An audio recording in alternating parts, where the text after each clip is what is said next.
Hello everybody, Jennifer Maker here. It's December 1st and that means it's time for a new countdown calendar.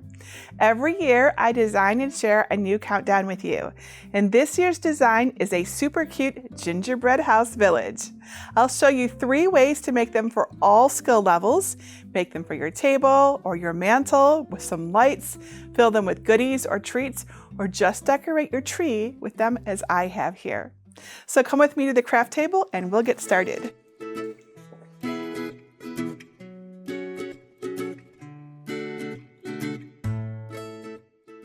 So this year's countdown is made up of little houses of various sizes. And each house is made of paper and uses a mix of shapes and sizes too. So it looks like a little village when you set them all up. Aren't they adorable?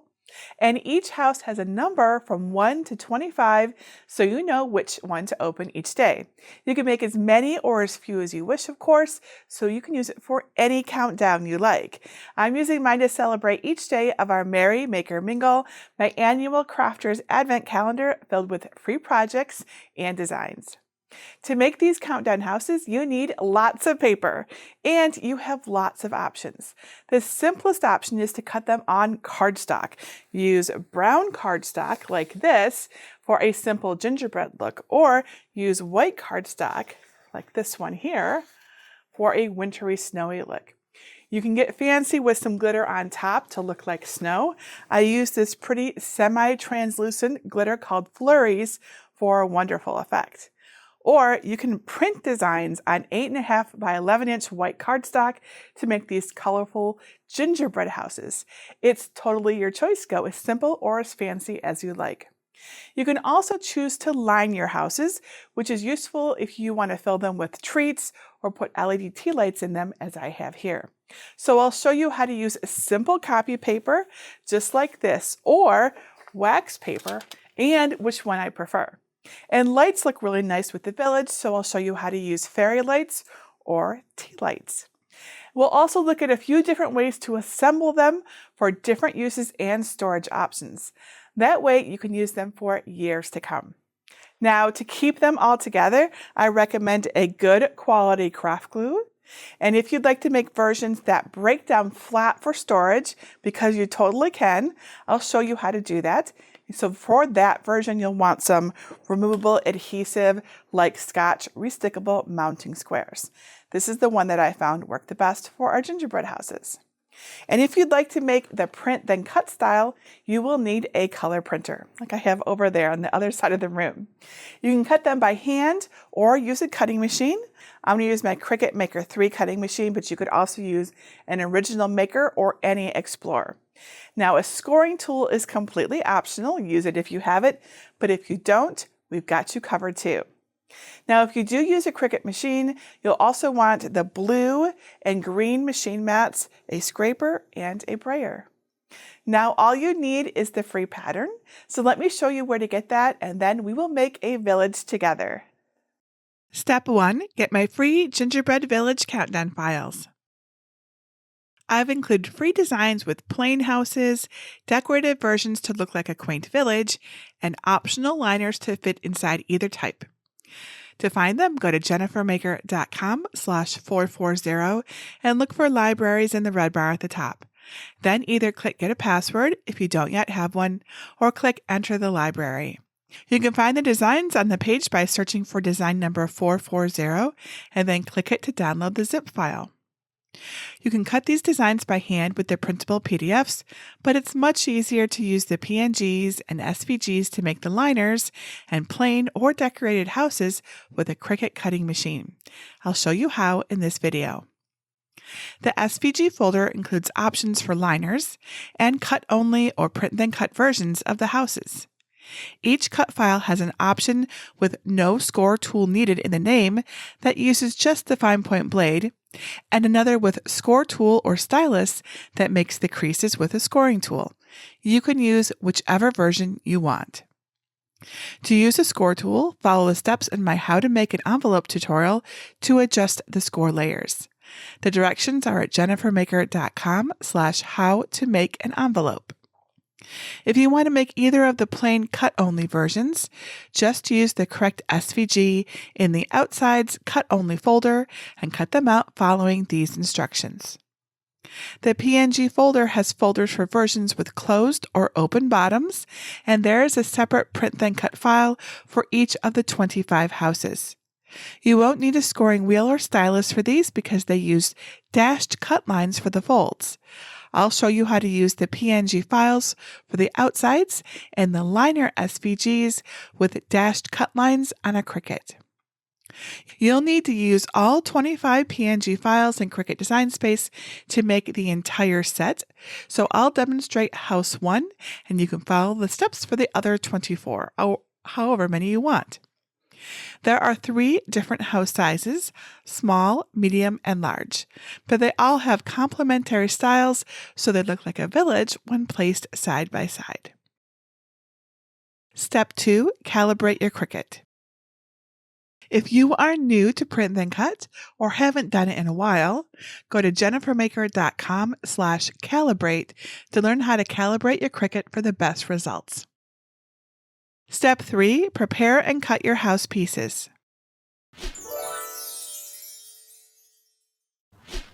First, let's do the exterior house pieces. Upload the PNG for your first house following the same upload steps you would for an SVG file until you reach a screen with the PNG on the left. I'll show you how to use the Gingerbread gift box version with a bottom, but the process is the same for the tea light version without a bottom. Select Complex for the image type and then click Continue in the lower right corner. You don't need to do anything on the next screen, so click Apply and Continue. For upload type, select Print Then Cut and click Upload. You should now see your Print Then Cut house file in your recent uploads. Select it and click Add to Canvas. This is what my Print Then Cut House 1 design with a bottom looks like on my canvas. You can zoom out to see the entire design by clicking on the minus sign on the lower left. Now the design is very large. That's because of the way Cricut Design Space uploads high-resolution PNGs, but it's super easy to change. To do it, select the house and make sure the lock icon is closed at the top. Type 6.7 into the width field at the top of your screen and press Enter. This will make the height very close to 8.8 inches. Now our first height is the perfect size for printing. Remember I said the houses come in small, medium, and large.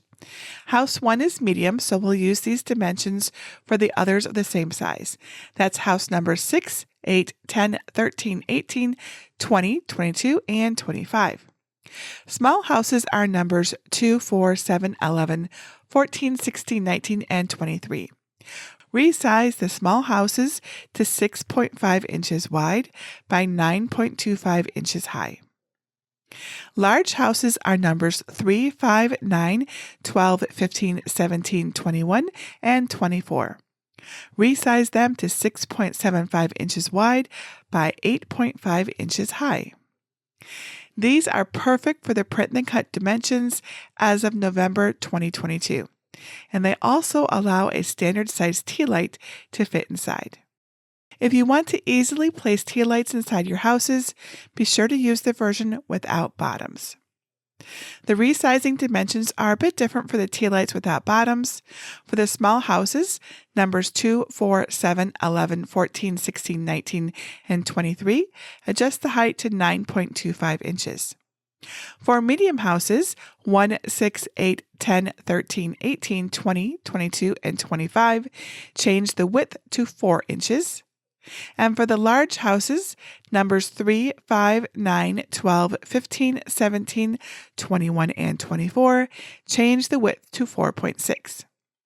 You'll cut these the same way as the ones with bottoms, so I'll keep showing you how with our previous house. Your house is now ready to cut. You can work on the rest of the houses, but I want to show you how to cut this one. Make sure the correct machine is selected, and then click Make It in the upper right corner. On the Prepare screen, you should have one Print Then Cut mat sized at 8.5 by 11. Click Continue in the lower right. Click the green Send to Printer button to open the Print Setup window. Make sure your printer is listed and turn on Add Bleed to include a small border around each image that allows for more precise cutting. Pick Use System Dialog too, and then click Print. The print screen for your printer will appear, but might be hiding behind Cricut Design Space. Minimize or move your Cricut window if needed. Your print settings window may look different than mine, but make sure your printer is listed. Set the paper type to plain and the print quality to the highest available. Put your 8.5 by 11 inch white cardstock in the printer and press print. Be sure to let the house dry to avoid any smears during the cutting process. Note that the black shape around your design is a registration box, which the Cricut uses to cut the shapes correctly. Make sure it's nice and solid or the machine might not cut the houses properly. Now, since we added a bleed, the design won't look exactly like it does on the screen, but it will after we cut it. On your Make screen, select the medium cardstock setting and change the pressure to more for a cleaner cut. If you printed more than one house, find the one that matches the first mat on your screen. Place it on your green standard grip machine mat, facing the same way it is on the screen, and use a clean brayer to make sure it's fully adhered. Check that your fine point blade is clean and in clamp B. Then load the mat into the machine and press the flashing button to cut your house. If you struggle to get clean cuts, be sure to try a new clean green mat or change your setting to cardstock for intricate cuts with default pressure. When the cut is finished, unload your mat, flip it over onto your work surface, and roll it back to release the cardstock. This helps prevent the material from curling and ripping. You can also use your spatula to remove some of the more intricate areas and prevent them from ripping. Use your scraper to clean off any small pieces left on the mat, especially if you're cutting more houses. Here's what my print then cut Gingerbread House 1 looks like after cutting.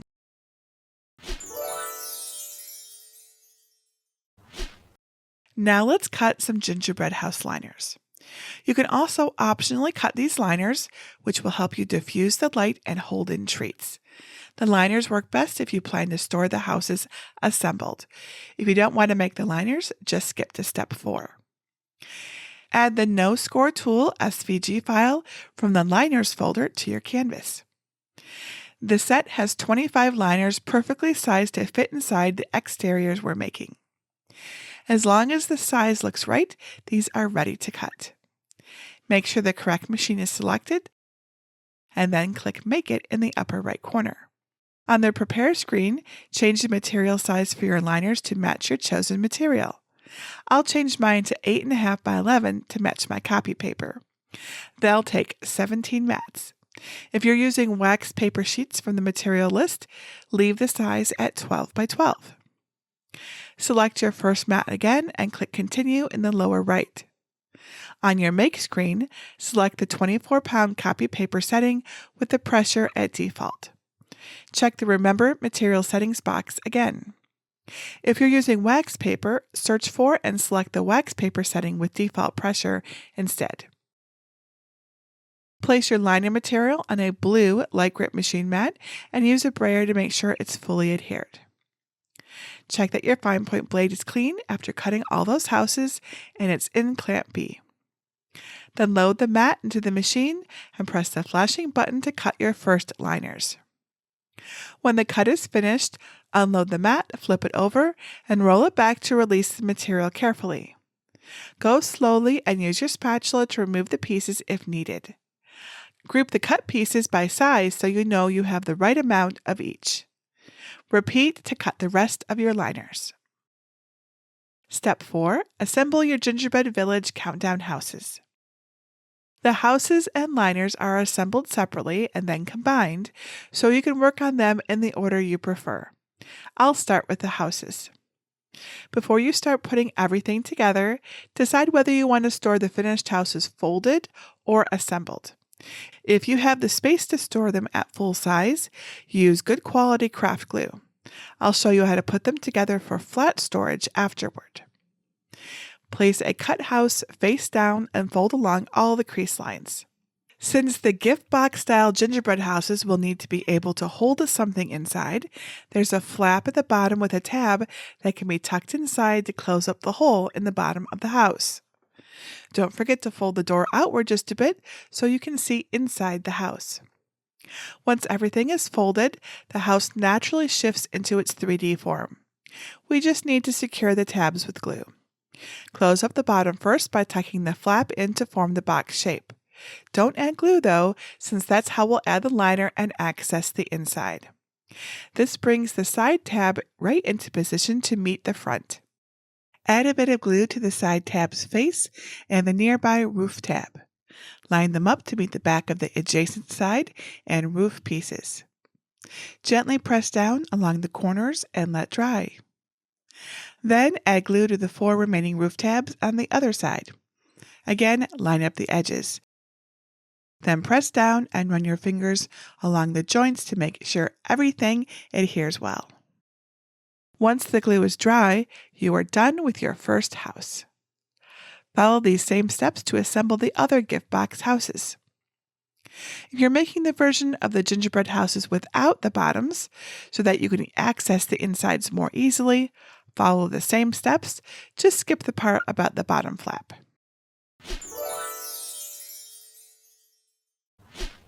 Alright, now let's assemble the house liners.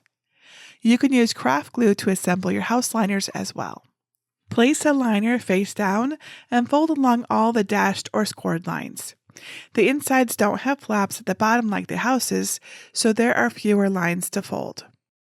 Add a bit of glue to the side tab's face and the nearby roof tab. Line them up to meet the back of the adjacent side and roof pieces. Gently press down along the corners and let dry. Then add glue to the 4 remaining roof tabs on the other side.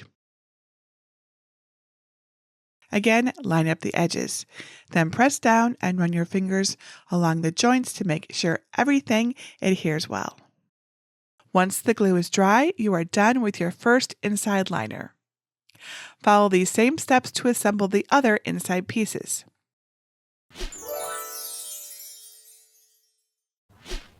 Match up your houses and liners according to size. You can tell them apart by their height. Take an outside piece and open up the bottom. Grab the matching liner and make sure the roof angles face the same direction. Carefully slide the liner piece inside. Close the flap on the bottom back up and you are done. If the bottom flap doesn't close easily once the liner is inside, and you're okay with storing them assembled, just add a bit of glue between the 2 layers on the front.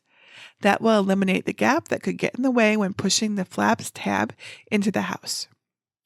Repeat for your remaining sets of houses and liners.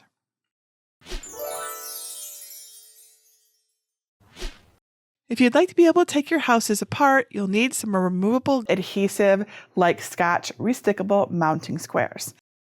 Place one of your cut houses face down and fold along all of the creases. Don't forget to fold the door outward so you can see inside. Once everything is folded, the house naturally shifts into its 3D form. Close up the bottom by tucking in the flap to form the box shape. Don't add glue though. This brings the side tab right into position to meet the front.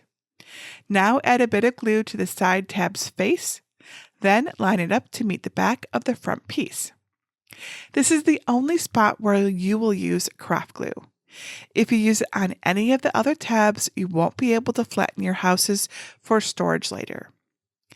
Gently press down on the side against the glue tab to make sure it adheres. Wait a few seconds for the glue to dry before moving on.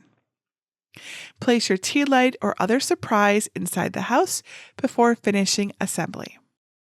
Cut a restickable mounting square in 2. Remove the protective material. Place it on one side of the roof tab, then add the other half to cover the nearby section. Tuck the short sides in a bit and secure the other roof section to the sticky spots. Now pinch the 2 roof pieces together. Again, press down and run your fingers along the edge to make sure it adheres well. You don't need to add any adhesive to the tabs on the sides of the roof. It will stay together just fine. You can also thread a few inches of thin ribbon through a roof tile on either side and tie a bow at the top to add more support. And now you're done with your first house. Follow these same steps to assemble the other houses for flat storage. When you're ready to put your little houses away, gently remove the sticky square, remove anything inside, unfold the bottom, and allow the house to collapse flat on its side.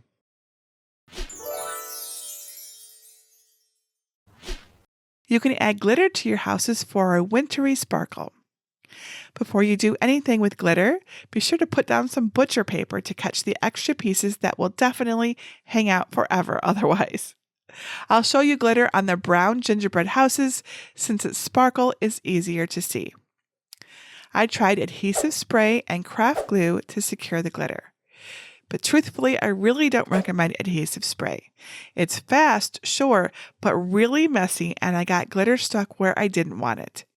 I much prefer using craft glue, however, specifically the Barely Art Precision Craft Glue, and a paintbrush too. Just add some glue around the edge of one roof edge and a few dots in the center. Then spread it out with the brush, making sure there aren't any clumps or empty spots. Before the glue dries, sprinkle glitter on top. Tap off the excess onto your butcher paper. Repeat for the other half of the roof and you are done. Now you can add glitter to as many houses as you like. When you're ready to display the village, light it up. If you want to use tea lights, cut the versions without bottoms and just set them on top of the lights with or without a liner. Or place either style in front of fairy lights for some backlighting. While I preferred copy paper for the liners, I also tried out wax paper. As you can see, the wax paper lets more light shine through, but it's nice and diffused. Copy paper is a bit sturdier though. I like them both, but you can choose whichever one you prefer. And what about vellum? It won't look very different and it can be difficult to cut, so it's really not worth it. You can even add some string and hang them from your tree or use as a garland. Just thread the string through the holes in the roof and add a hook. There are so many styles you can create with combinations of the exteriors, liners, and light types. Which version do you like the most? Let me know in the comments. Now, one thing I found with the versions that are meant to fold flat and use the removable adhesive is that they might still want to pop open at the top after a while. So if you have this issue, I recommend you tie them closed with some ribbon or string to keep them from opening up, and then you don't have to worry about it. Now, you can totally personalize the houses too. Change the paper color, make the shutters match your own home, maybe make the whole neighborhood if you really want to get into it. And since each paper house is a box that you can open or place on top of a small item, you can put all kinds of fun surprises inside. Or if you prefer to light these up with tea lights, there's a version of the pattern that doesn't have any bottoms, so you can easily lift them up to turn the lights on or off. Or just use LED tea lights with a remote control like I have here, so you can turn them all on and off with the press of a button. It is so much easier. You are now ready to count down to Christmas or any other special occasion. And I hope you'll join me for my own countdown, the Merry Maker Mingle. We'll be opening these little houses every day to find out what fun craft we get to make. It's all totally free, and I hope you'll join us. Sign up free at merrymakermingle.com. I would love to see you there. Now, I know you're wondering how to store your awesome gingerbread village, because once you make this village, you're going to want to display it every year. Now, the houses are delicate, yes, but I found some perfect storage boxes. These clear ones come in a 10-pack, and they're about 13 inches long, 5 inches wide, and 2.5 inches tall. You can fit about 6 houses in a box. Just make sure that you lie them down like this so they're not squished when you close it. And you can use the extra boxes to store the lights and maybe a few backup houses in the case of a decorating emergency. The houses are also about the same size as tree ornaments, so this fabric storage case works perfectly too. Just pop each house into its own compartment and make sure they're stored in a dry place. I really hope you'll make this beautiful little village. If you have any questions about making this awesome countdown, please let me know.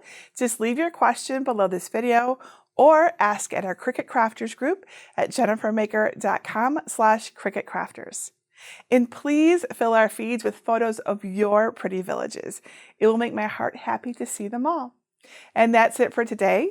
Until tomorrow, this is Jennifer Maker reminding you to craft a life you love.